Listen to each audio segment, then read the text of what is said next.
Some of the Herods had a tinge of Jewish blood in them, but most of them had predominantly Arab blood. The Herods were originally Arabs, and down through the generations, Arab blood, not Jewish blood, was prominent in them. Why would one ever want to pray at a wall Jesus wanted down? This wall is nothing but a tribute to an Arab who Jesus warned us about, along with the seemingly law-abiding Pharisees. You see, we have Jewish people who go pray at a wall, financed by Rome and built by Herod, who was not even a Jew but an Arab. This Herod was bosom buddies with Mark Antony, who was head over heels in love with Cleopatra.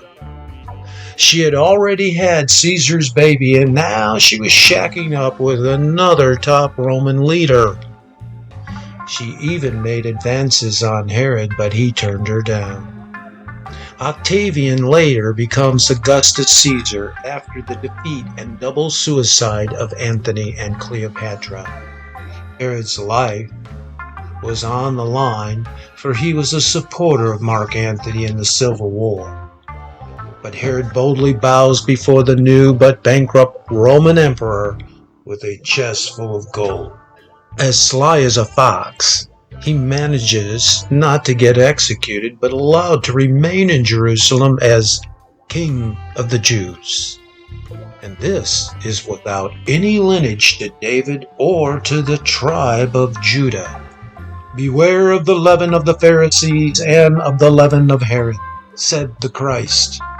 Rome was using Herod in Jerusalem as a military outpost and to help control the Middle East. Religion financed it. The temple had a marketplace, like a modern-day shopping mall. We have more on the life of Herod from Josephus than on Jesus. You can read all about it. All the Herods were Arabs. Go figure. Let us also remember the Arab Herod removed the head of John the Baptist. Jesus prophesied this temple will be destroyed, and in 3 days I will raise it up again. Jesus had to come out of that hellhole religious marketplace, purge his people of King Herod's leaven. Here the book of Hebrews tells us to follow Jesus and get out of it as well. Therefore Jesus also suffered outside the gate, so that he might sanctify the people by his own blood. Let us then go to him outside the camp, bearing the disgrace he bore. For here we do not have an enduring city, but we are looking for the city that is to come. Hebrews 13:12. Jesus was not drawn towards the walls, but repelled by them.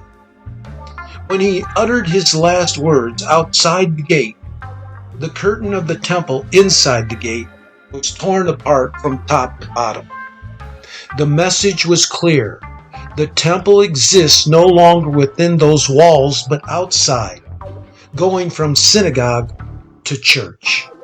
Christ is the only way out of the leaven of the Pharisees and the leaven of Herod.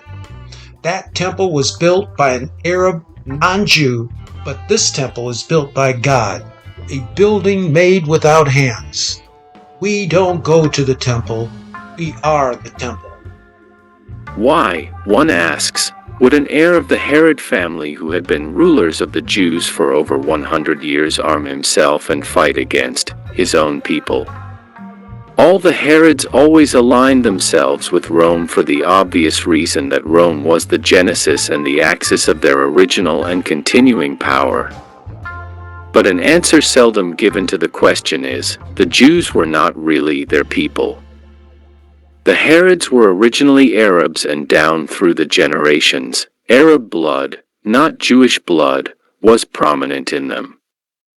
None of the Herods from Antipater died 43 BC, the Arab Idumean who founded the dynasty, to Agrippa II who ended the dynasty were Jews in blood or in loyalty. Some of the Herods had a tinge of Jewish blood in them, but most of them had predominantly Arab blood. and that ancient enmity between Abraham's two sons, Isaac/Jacob, progenitors of the Jews, and Ishmael/Esau, progenitors of the Arabs, was always there in the DNA, even to this very day. Even though the descendants of Ishmael/Esau were kings of the descendants of Isaac/Jacob, they were not the Jews' people. Antipater, a Roman name, who founded the Herodian dynasty, became the first governor of Judea in 47 BC. He was an Idumean Arab by birth, and his wife, Cypros, was a Nabatean Arab. Their son, Herod the Great, who had many wives, was the full Arab son of Antipater and Cypros. Herod the Great had 3 sons. Herod's son Archelaus' mother was the Samaritan Gentile Maltese. Herod's son Antipas' mother was, also, the Gentile Maltase. No Jewish blood in either of those rulers. The first 4 rulers of the Jews had no Jewish blood. Herod's son Philip the Tetrarch's mother was Cleopatra of Jerusalem. Little is known of her parents. Some say she was the daughter of a Jewish nobleman. If that is so, Philip was half Arab and half Jew. Most think Cleopatra was of Phoenician or any heritage other than Jewish, because Jews never gave their daughters Greek names, and Cleopatra, meaning glory of the father, is a Greek name. Jews usually named their daughters and sons after dead members in their own Jewish families. If Philip's mother was not Jewish, then Philip would have been half Arab and half Gentile. The father of Agrippa I, Aristobulus, was half Arab from his father Herod the Great and half Jew from his mother Mariamne I. Aristobulus in turn married Berenice, the full Arab daughter of Herod the Great's sister Salome. So their son, Agrippa I, was 3/4 Arab and 1/4 Jew. The only fully Jewish woman that any of the Herod rulers ever married was Mariamne I, Herod the Great's second wife, whom Herod murdered. When Herod still loved and was obsessed with Marianne, he had a coin minted with her profile on it. On both sides of her family, Mariamne was a Hasmonean Jew, meaning a descendant of the powerful Jewish Maccabees/Hasmoneans who reigned as rulers and priests over Jerusalem and the Jews from c. 164 BC, 63 BC, when the Seleucid Empire was dissolving. The Hasmoneans internecine fighting for power brought in the Romans. The Roman general Pompey took Jerusalem and the whole area in 63 BC, and the Jews and their lands became a client state of the Roman Empire. Ironically, Agrippa I and II were only given any legitimacy as rulers of the Jews because of their tinge of Jewish Hasmonean blood from this murdered Mariamne and the fact they were descendants of the Arab, Herod the Great. The father of Agrippa II, Agrippa I, was 3/4 Arab and 1/4 Jew. Agrippa I married a woman named Cypros.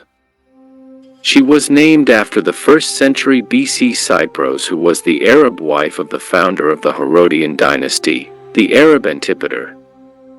Some say Agrippa's Cypros was the granddaughter of Herod's older brother Phasael. Cypros' father, Phasael II, was therefore a full Arab. Phasael II married Salampsio, the eldest daughter of the Arab Herod the Great and the Jew Mariamne I. Salampsio was, therefore, half Arab and half Jew. If Phasael II and Salampsio were Cypros' parents, Cypros was 3/4 Arab and 1/4 Jew. Agrippa II would have been 3/4 Arab and 1/4 Jew. Author realizes that some of the former paragraphs will only be studied or perused by those who are drawn to such genealogical minutiae, but the genealogy and bloodlines do make the point that the Herods were not Jews. They were predominantly Arabs who ruled Jews under the aegis of Rome. Sandra Sweeney Silver. Caesar, Emperor Vespasian gave orders to his son Titus that the Roman army should now demolish the entire city and temple. Jerusalem was so thoroughly laid even with the ground by those that dug it up to the foundation, that there was left nothing to make those that came there believe the city had ever been inhabited, nor had anyone who had known Jerusalem before had come on a sudden to it now, would he have known it again.